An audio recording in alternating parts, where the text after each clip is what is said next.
As shown in figure, a block of mass 10 kg lying on the horizontal surface is pulled by a force F acting at an angle of 30 degree with the horizontal. For μs means coefficient of static friction is 0.25. The block will just start to move for the value of F. Given that G is equal to 10 meter per second square. यहाँ पे हमें given है mass of block is 10 kg and weight of the block is acting in downward direction. And weight का value हो जाएगा m into जी. मास का value हमें given है 10 kg. Acceleration due to gravity का value 10. So 10 into 10 means 100 newton का force लगेगा in downward direction.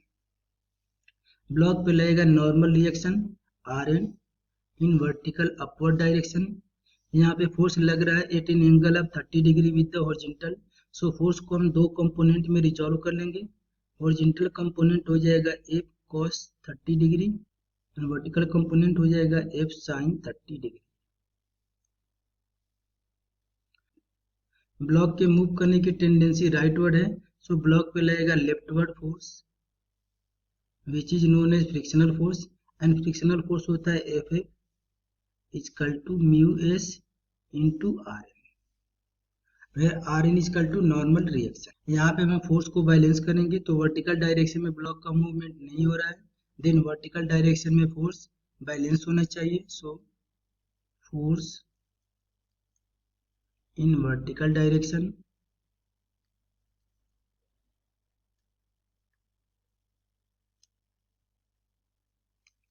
should be balanced.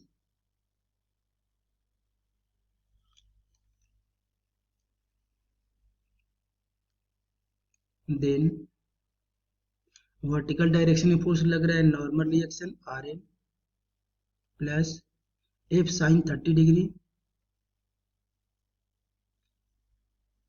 ये फोर्स है इक्वल टू वेट के बराबर. सो यहाँ से हम Rn का वैल्यू निकाल सकते हैं. So Rn equal to W minus F sin 30 degree. W equal to mg and mg का हम वैल्यू कैलकुलेट कर चुके हैं 100 न्यूटन माइनस F sin 30 का वैल्यू होगा 1/2. ये हो जाएगा F/2. ये वैल्यू हो जाएगा नॉर्मल रिएक्शन Rn का वैल्यू. तो Rn इक्वल टू हो जाएगा 100 माइनस F/2. अब हम कैलकुलेट करेंगे और यहाँ पर हम लिखेंगे for the horizontal motion of the. अब यहाँ पे हम लिखेंगे for the horizontal motion of block. For the horizontal motion of block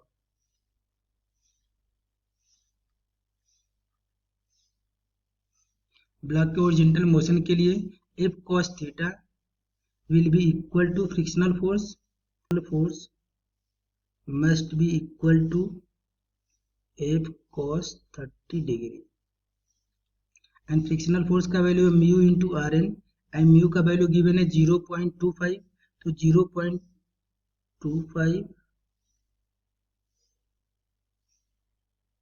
into Rn and Rn का वैल्यू हमें गिवन है 100 minus F divided by 2 equal to F cos 30 degree. So F cos 30 degree का value होता है root में 3/2.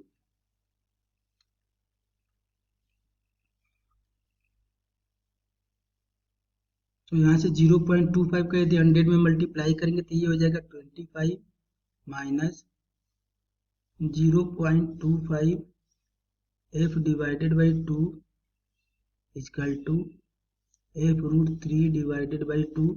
यदि ये 0.25 F divided by 2 को हम ट्रांसफर कर देंगे तो ये प्लस में कन्वर्ट हो जाएगा. ये हो जाएगा F रूट 3/2.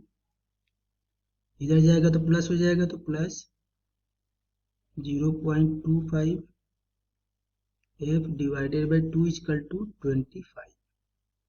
यहाँ से हम F/2 को कॉमन ले लेंगे. सो F/2 यहाँ पे बचेगा रूट 3 का वैल्यू होता है 1.73 प्लस 0.25 इक्वल टू 25. 2 को हम ट्रांसफर कर लेंगे एंड 1.73 प्लस 0.25 ये हो जाएगा 1.98. ये हो जाएगा F into 1.98 equal to 2 into 25 कर देंगे, ये हो जाएगा 50। सो एफ इजकल टू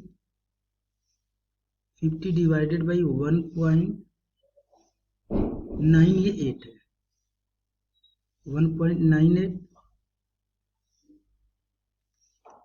1.98 यदि हम डिवाइड करेंगे तो ये वैल्यू 25 से थोड़ा सा ज़्यादा आएगा। सो एफ इजकल टू ये वैल्यू आएगा 25.3 न्यूटन। ये हो जाएगा हमारा आंसर एंड ये मैच करेगा ऑप्शन नंबर 2 से। ओके।